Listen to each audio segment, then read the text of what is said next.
Hello everyone, welcome back to my YouTube channel GS by Priyanka. और आज की इस वीडियो में फिर से हम एक बहुत इंपॉर्टेंट टॉपिक डिस्कस करेंगे, इम्पॉर्टेंट कॉन्स्टिट्यूशनल अमेंडमेंट एक्ट्स। ये बहुत ज़्यादा क्वेश्चन इससे पूछे जाते हैं एग्जाम में, और इसका तो क्वेश्चन फिक्स रहता है कि एक क्वेश्चन तो इससे आना ही आना है। और इसमें ना अगर आप एक बार याद कर लेंगे तो क्वेश्चन रिपीटेड होते हैं। तो इसमें मैंने वो सारे क्वेश्चन लिए हैं जो कि रिपीटेड हैं और बहुत ज़्यादा बार पूछे जाते हैं और इम्पॉर्टेंट भी हैं। तो चलिए बिना किसी देरी के इस क्लास को स्टार्ट करते हैं।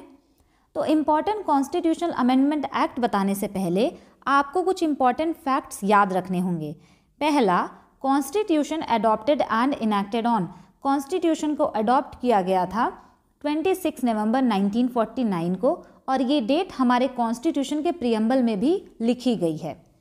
सेकेंड पॉइंट है, कॉन्स्टिट्यूशन केम इनटू फोर्स, यानी कॉन्स्टिट्यूशन जो हमारा है वो लागू कब हुआ, तो ये है हमारा 26 जनवरी 1950, उसी दिन जिस दिन हम रिपब्लिक डे सेलिब्रेट करते हैं।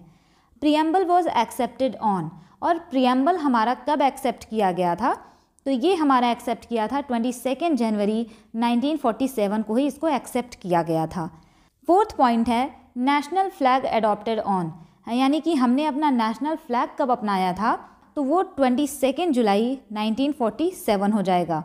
अब बात करें नेशनल सॉन्ग जो कि वंदे मातरम है, इसको हमने कब अपनाया था, तो नेशनल सॉन्ग को हमने 24 जनवरी 1950 को अपनाया था। और उसी दिन नेशनल एंथम जो कि जनगण मन है उसको भी हमने अपनाया था। तो इन दोनों की डेट सेम है। Doctor Rajendra Prasad elected as first president of India, यानी डॉक्टर राजेंद्र प्रसाद को पहला प्रेसिडेंट चुना गया था भारत का, तो वो था 24 जनवरी 1950। तो ये थे हमारे कॉन्स्टिट्यूशन के इम्पॉर्टेंट फैक्ट्स। कॉन्स्टिट्यूशन का सोर्सेज भी पूछता है कि ये वाली फीचर कहाँ से लिया गया है, तो वो अगर इस वीडियो में मैं इंक्लूड करती तो बहुत लंबा हो जाता, उसको मैं अलग से आपको बताऊंगी। तो सबसे पहले हम बात कर लेते हैं हाल ही में हुए कुछ अमेंडमेंट्स की। 100th constitutional amendment act. Constitutional amendment act को मैंने यहाँ पे CAA लिखा है। तो 100वां संविधान संशोधन जो हमारा हुआ था वो जो है लैंड बाउंड्री को लेकर के हुआ था बांग्लादेश और इंडिया के बीच में। 101st कॉन्स्टिट्यूशनल अमेंडमेंट एक्ट यानी 101वां संविधान संशोधन जो कि 2016 में हुआ था। GST वॉज इंट्रोड्यूस्ड, यानी इससे क्या हुआ था, GST को इंट्रोड्यूस किया गया था। और ये इतना इंपॉर्टेंट है ना कि इसका बिल नंबर भी पूछ लेता है कि GST के लिए जो कॉन्स्टिट्यूशनल अमेंडमेंट एक्ट हुआ था उसका बिल नंबर क्या था। तो बिल नंबर आप याद रखेंगे वो था 122, और बिल ये पेश हुआ था 2014 में ही। ठीक, अब पढ़ते हैं 102nd कॉन्स्टिट्यूशनल अमेंडमेंट एक्ट जो कि 2018 में हुआ था। अगेन ये भी बहुत इंपॉर्टेंट है कि इसका बिल नंबर भी आपको याद रखना है।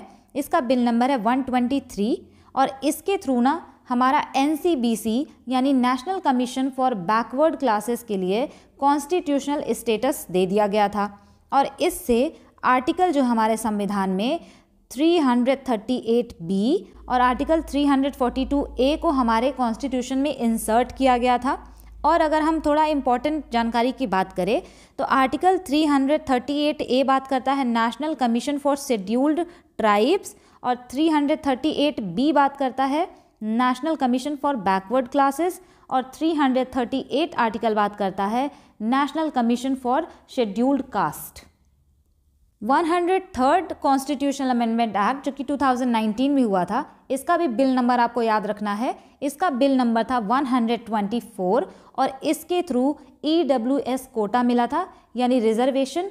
इकोनॉमिकली वीकर सेक्शन को जो 10% का रिजर्वेशन मिलता है ना, वो इसी एक्ट के थ्रू मिला था। तो 10% reservation to EWS in central government and private educational institutions and central government jobs. और ये कॉन्स्टिट्यूशनल अमेंडमेंट एक्ट जो आर्टिकल 46 में प्रोविजंस दिए गए हैं उसको बेस मान के किया गया है, उसको ये फॉलो करता है।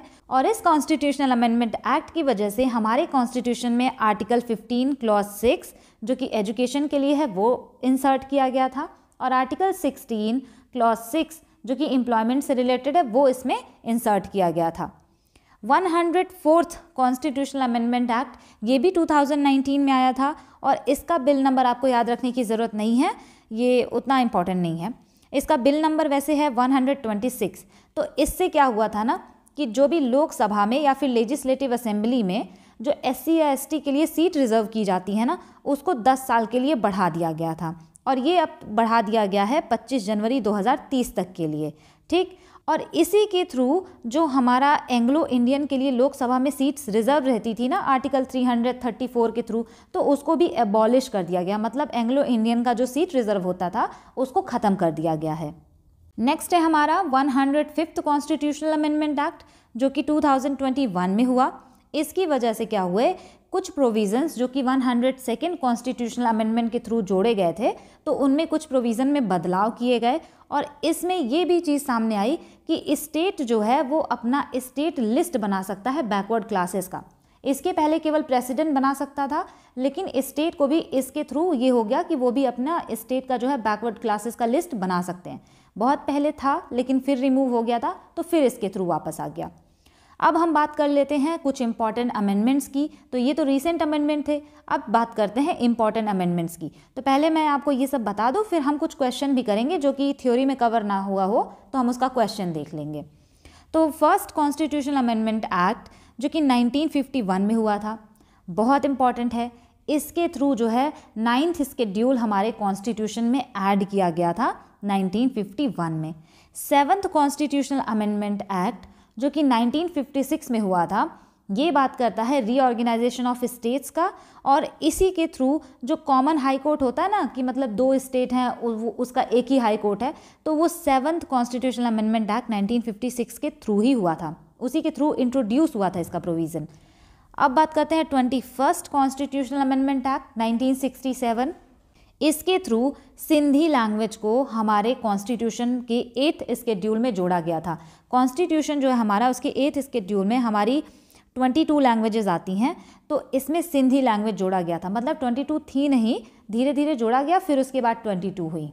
24th कॉन्स्टिट्यूशनल अमेंडमेंट एक्ट जो 1971 में हुआ था, ये एक्सटेंड करता है पावर पार्लियामेंट को कि ये कॉन्स्टिट्यूशन में चेंजेस कर सकते हैं इंक्लूडिंग फंडामेंटल राइट्स, यानी कि फंडामेंटल राइट्स में भी ये चेंजेस कर सकते हैं। और प्रेसिडेंट का एसेंट जो है, मतलब कॉन्स्टिट्यूशन बिल में, वो कंपलसरी हो गया। मतलब कि अगर कॉन्स्टिट्यूशनल अमेंडमेंट बिल है कोई भी, तो प्रेसिडेंट को उसको मंजूरी देनी ही पड़ेगी, तो इस एक्ट के थ्रू वो कंपलसरी कर दिया गया।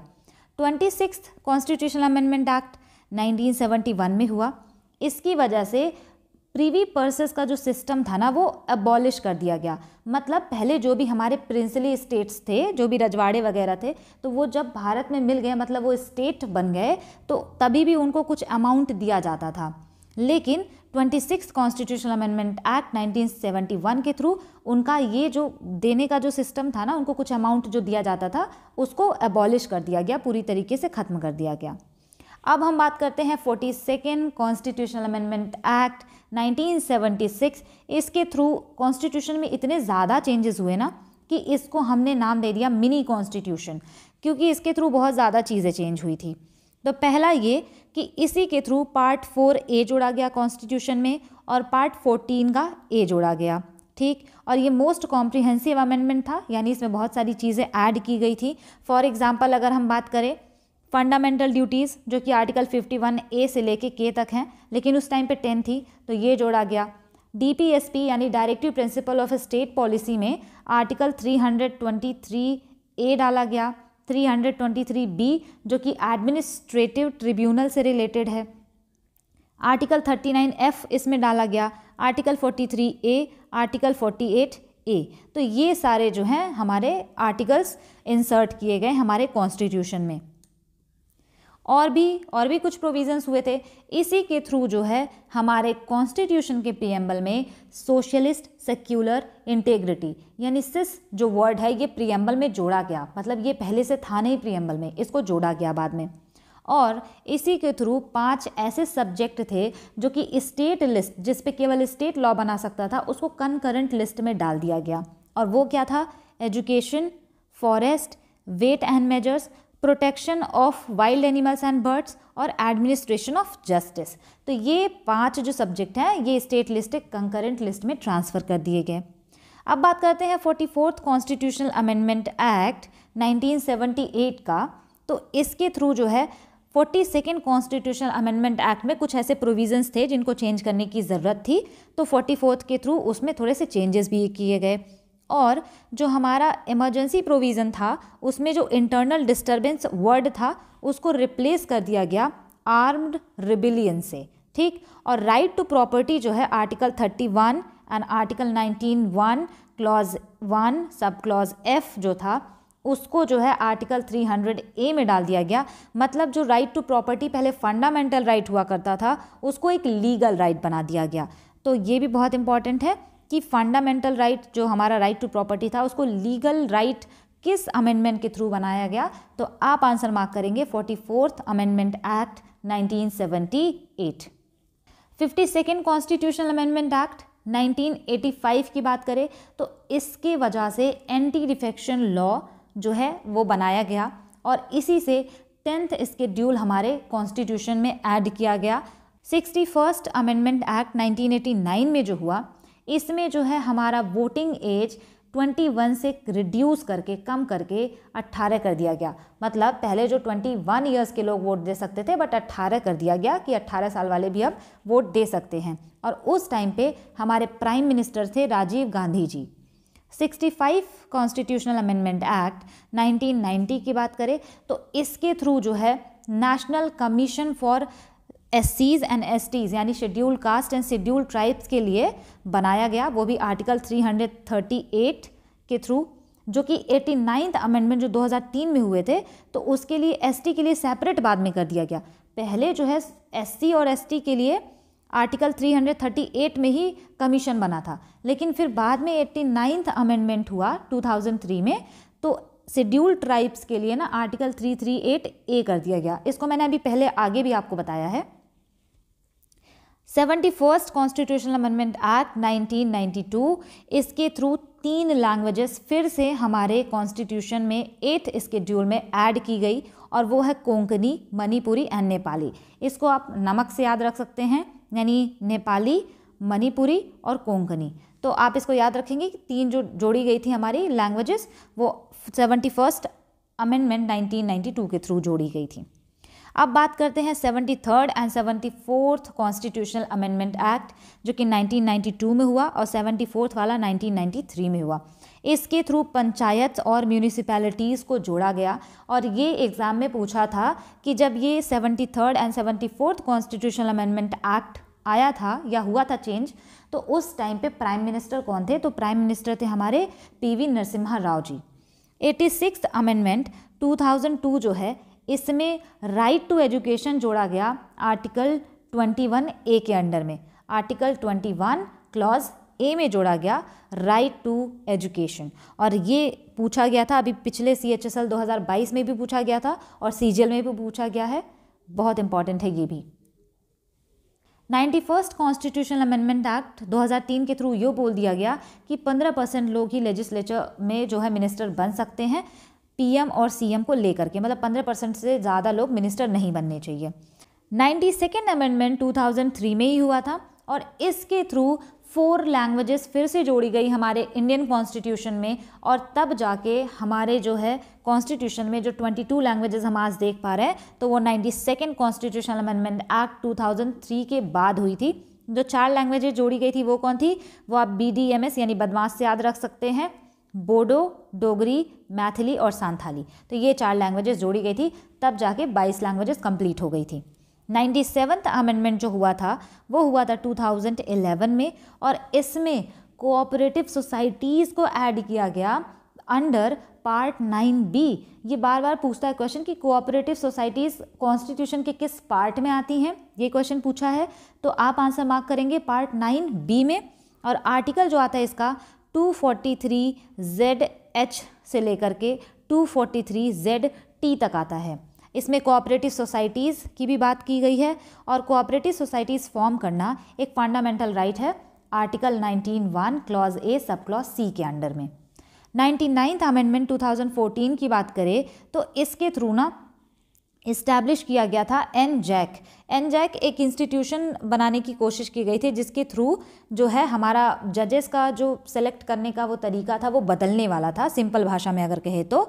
लेकिन इसको जो है सुप्रीम कोर्ट ने इस अमेंडमेंट को नल एंड वॉयड यानी अनकॉन्स्टिट्यूशनल करार देते हुए इसको खारिज कर दिया गया था। यहाँ पे कुछ और इम्पॉर्टेंट पॉइंट्स हैं। पहला है a bill for amendment of the constitution can be introduced in either of the house of the parliament only and not in the state legislature. इसका मतलब ये है कि अगर कॉन्स्टिट्यूशन में अमेंडमेंट करना है तो उसके लिए जो बिल आता है वो किसी भी हाउस में प्रेजेंट किया जा सकता है पार्लियामेंट के, चाहे लोकसभा चाहे राज्यसभा, लेकिन स्टेट लेजिस्लेचर में यानी राज्य के लेजिस्लेचर में ये प्रेजेंट नहीं किया जा सकता। दूसरा पॉइंट कि there is no provision for joint sitting in constitutional amendment bill and in case of disagreement the will become dead. इसका मतलब ये है कि अगर कॉन्स्टिट्यूशन अमेंडमेंट बिल पे कोई भी डिसएग्रीमेंट हुआ, मतलब कोई एग्री अगर नहीं कर रहा है, तो उसके लिए ज्वाइंट सिटिंग कभी भी नहीं बुलाई जा सकती है। ठीक, थर्ड पॉइंट की बात करें, a bill passed by both the houses must be assented by the president as per the 24th amendment act 1971।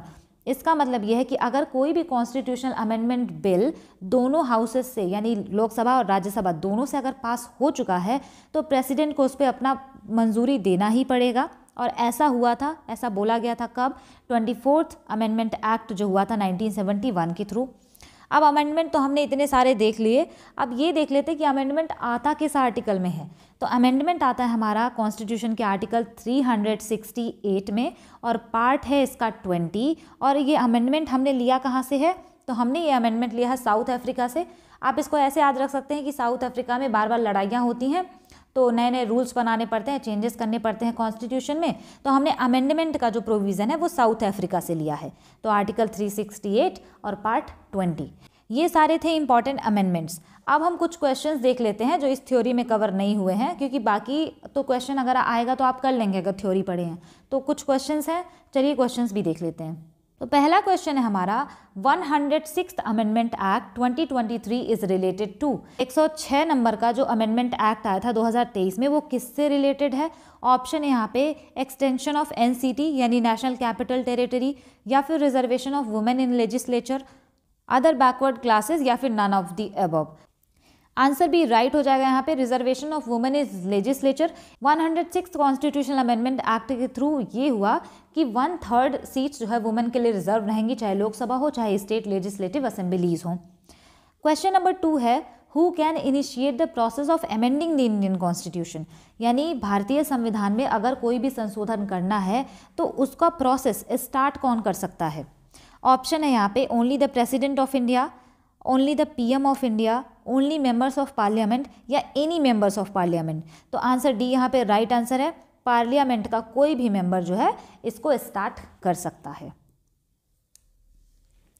Question number 3 है विच amendment establish the national appointment commission NJAC for the appointment of जजेस। इसका मतलब ये है कि NJAC किस amendment के through establish किया गया था? इसको बाद में जो है सुप्रीम कोर्ट ने अनकॉन्स्टिट्यूशनल डिक्लेयर कर दिया था। तो ऑप्शन है यहाँ पे 99th constitutional amendment act, 100th amendment act, 101st amendment act, या फिर 102nd अमेंडमेंट एक्ट। तो ऑप्शन ए राइट आंसर हो जाएगा कि 99th अमेंडमेंट एक्ट के थ्रू NJAC इस्टेब्लिश हुआ और बाद में उसको अनकॉन्स्टिट्यूशनल डिक्लेयर कर दिया गया। क्वेश्चन 4 यहाँ पे the basic structure doctrine which limits the amending power of the Indian Parliament was established in which case। Parliaments के पास ये राइट था ना कि वो कॉन्स्टिट्यूशन में कुछ भी चेंजेस कर सकते हैं इंक्लूडिंग फंडामेंटल राइट्स।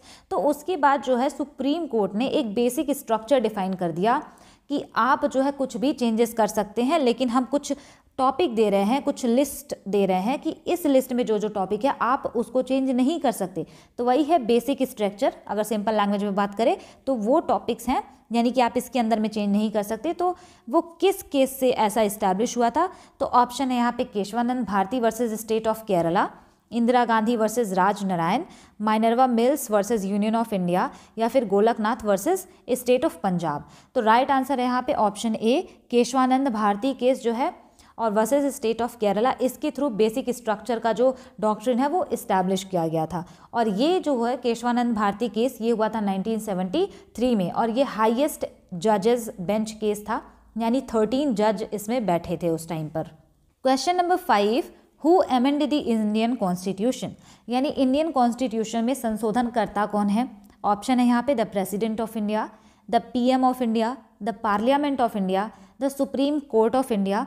तो ऑप्शन यहाँ पे सी है राइट आंसर कि ये पार्लियामेंट के पास इसका पावर है कॉन्स्टिट्यूशन को अमेंड करने का। Question number 6, which constitutional amendment provided for the right to education. तो अभी मैंने आपको पढ़ाया था 88th, 87th, 89th या फिर 86th। तो राइट आंसर है यहाँ पे option D, 86th constitutional amendment act 2002 article 21A। Question number 7, GST was introduced through which amendment act. GST को किस अमेंडमेंट एक्ट के थ्रू इंट्रोड्यूस किया गया था। ऑप्शन है यहाँ पे 101, 102, 103 और 104। तो राइट आंसर है यहाँ पे 101 कॉन्स्टिट्यूशनल अमेंडमेंट एक्ट था। लेकिन जीएसटी जो है वो फोर्स में कब आया, ये 1 जुलाई 2017 को आया। जीएसटी काउंसिल का भी आर्टिकल कई बार पूछता है, वो है 279A, ठीक। और जीएसटी काउंसिल का हेड कौन होता है, फाइनेंस मिनिस्टर। तो अभी निर्मला सीतारमन जी हैं। और पहला स्टेट जिसने जीएसटी को रेटिफाई किया था तो वो था असम, ठीक। और जीएसटी हमने कहाँ से लिया, फ्रांस से। Question number 8, which constitutional amendment provided for the setting up of the administrative tribunal in India. मतलब किस कॉन्स्टिट्यूशनल अमेंडमेंट के थ्रू हम एडमिनिस्ट्रेटिव ट्रिब्यूनल सेटअप करने की बात करते हैं। ऑप्शन है यहाँ पे 24th constitutional amendment act, 42nd constitutional amendment act, 49th constitutional amendment act या 52nd constitutional amendment act. Option B होगा right answer, 42nd constitutional amendment act. आप लोग मुझे ये बताइएगा, जैसे ये छोटे छोटे कीवर्ड्स हैं कि एडमिनिस्ट्रेटिव ट्रिब्यूनल क्या है, या फिर हमारा जो एग्जीक्यूटिव, जुडिशरी, लेजिस्लेचर, ये सब क्या है। मतलब छोटे छोटे ऐसे टॉपिक्स, ऐसे कीवर्ड्स जो कि अगर समझने में आपको प्रॉब्लम आती हो तो क्या मुझे उसके लिए अलग वीडियो बनाना चाहिए, कमेंट करिएगा। वैसे मैं सोच रही हूँ बनाने का कि हर एक चीज़ मैं सिंप्लीफाइड लैंग्वेज में आपके सामने प्रेजेंट करूँ। Question number 9, the Citizenship Amendment Act 2015 introduced a new category for the persons of Indian origin categories. It is officially termed as। इसका मतलब ये कि सिटीजनशिप अमेंडमेंट एक्ट जो 2015 में आया था उसके थ्रू जो है इंडियन ओरिजिन के पर्सन के लिए एक और कैटेगरी बनाई गई नई वाली, तो उसको हम ऑफिशियली क्या कहते हैं। ऑप्शन है यहाँ पे overseas citizens of India card holder, non resident Indian citizen या इंडियन सिटीजन ओवरसीज या फिर इंडियन ओरिजिन सिटीजन अब्रॉड। तो राइट आंसर है यहाँ पे option A, overseas citizens of India card holder. तो ये था हमारा इम्पॉर्टेंट कॉन्स्टिट्यूशनल अमेंडमेंट एक्ट्स का क्लास, और इसमें मैंने सारे इम्पॉर्टेंट अमेंडमेंट्स जो कि पूछे गए हैं वो सब मैंने यहाँ पे लिखा है, और क्वेश्चन के थ्रू भी थोड़ा बहुत कवर करने की हमने कोशिश की है। तो आपको ये वीडियो कैसी लगी मुझे कमेंट करके ज़रूर बताइएगा, और अगर आपको जीके के किसी भी टॉपिक में प्रॉब्लम है तो आप मुझे कमेंट करके बता सकते हैं, मैं उस पर वीडियो बनाने की पूरी कोशिश करूँगी। Thanks for watching, stay tuned, keep learning.